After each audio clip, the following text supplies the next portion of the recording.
Here. Today I'm going to tell you one of my favorite extinct species of all time. And no, I'm not referring to dinosaurs. I'm referring to creatures that lived in the Ice Age, also known as the new dinosaurs, or theropods. And you're probably like, when you talk about lizard, dinosaurs went extinct a long time ago, blah blah blah blah blah. What if I told you that is sort of not the case? Because not only did dinosaurs somewhat come back, they were on top of their ecosystem, and the biggest predator ever found at that time. In South America in the Cenozoic era. Of course, I'm talking about the one, the only, barinaschus, one of the biggest cebechids of all time. Now, if most of you watching are probably like, what is a barinaschus and what is a cebechid? Well, that's why I'm here. A cebechid is a species or a type of crocodilomorph, crocodiles, that occupy terrestrial niches. In other words, they are crocodiles that live on land, a lot more than usual. These crocodiles have been living before the dinosaurs, with the dinosaurs, and after the dinosaurs. Barinaschus' habitat consists of rainforests, jungles, swamps, and marshes. Just basically imagine the Amazon rainforest. And it reigns supreme there, alongside terror birds and alongside saber-toothed cats, which unfortunately did not stand a chance against both creatures. Barinaschus would have preyed on, if I'm pronouncing it right, Hilaria cotherium, and maybe even ground sloths.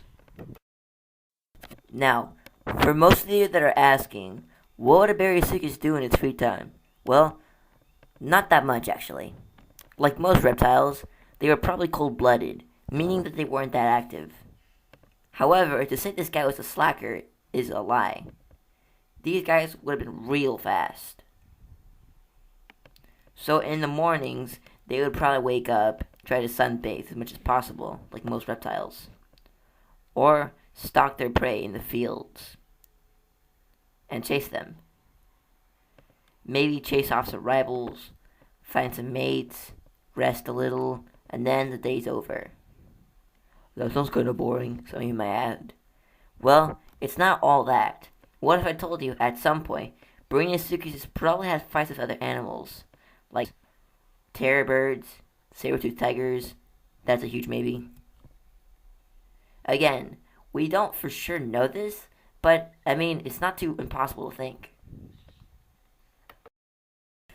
It's time for a lightning round of products, so they don't need lips because their teeth are moisturized, but they live on land. Do they have lips? We're not sure for certain, but I think they might have some sort of lipping or fleshy covering for the teeth. I think of something like lizards or maybe like dinosaurs. How big are these guys? These guys are usually 20 feet long. Who would win in a fight? A saber-toothed tiger or a barinaschus? I'm sorry to say, but a barinaschus not only has a size advantage, but also is a lot more durable and just more powerful. It even has a stronger bite force. What about a terror bird versus a terror croc? Again, I feel like the same thing applies. The terror bird, even though it's a lot bigger and stronger than the saber-toothed tiger, it has more fragile skin. And a terror croc, also known as barinaschus, that's their other name, has a stronger bite force. So I think barinaschus would win. Could a barinaschus take down a woolly mammoth?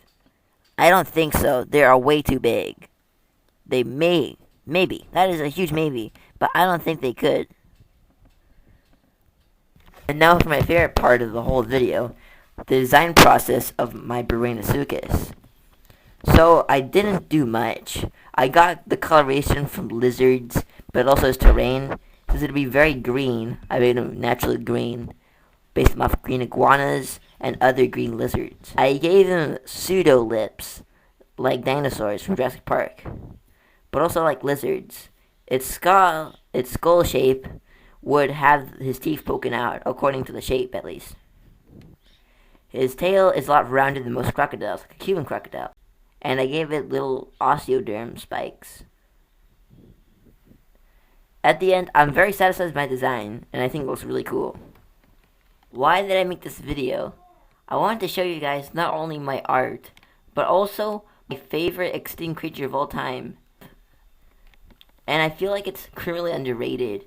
Not only do not that much people talk about it, it's not really that much seen in movies and even documentaries, to the point where there's actually no footage of this creature. Like, we don't even make footage. That's how underrated it is.